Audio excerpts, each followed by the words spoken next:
Welcome to the Slop Temple. We pray this video helps. In this video, I will explain how to make chicken ramen broth at home.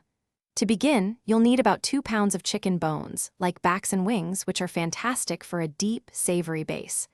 Don't forget your aromatics: 1 large onion, 4 cloves of garlic, and a 2-inch piece of fresh ginger. For that essential umami, we'll add 1 cup of dried shiitake mushrooms and a 4-inch piece of kombu. Finally, cover everything with 12 cups of cold water in a large stock pot. Once all your ingredients are in the pot, bring it to a gentle simmer over medium heat. As it heats, you'll notice some foam rising to the surface. Be sure to skim this off to keep your broth clear.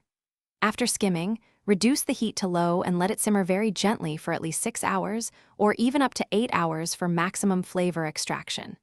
Remember, a gentle simmer is key. Vigorous boiling can make your broth cloudy and less delicious. After hours of simmering, it's time to perfect your broth. Carefully strain the entire contents of your pot through a fine mesh sieve into another clean pot. Make sure to discard all the solids, pressing them gently to get every last drop of that delicious liquid. If you desire an exceptionally clear broth, you can strain it a second time through a layer of cheesecloth. Let the broth cool down a bit before you proceed to the final steps. Now for the exciting part, seasoning your beautiful broth. While it's still warm, add about 1 tablespoon of soy sauce and 1 teaspoon of salt. Give it a good stir and then taste it. This is your chance to adjust the seasonings to your preference, adding a little more soy sauce or salt if needed.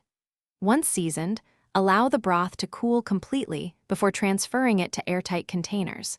It will keep fresh in the refrigerator for up to 5 days, or you can freeze it for several months.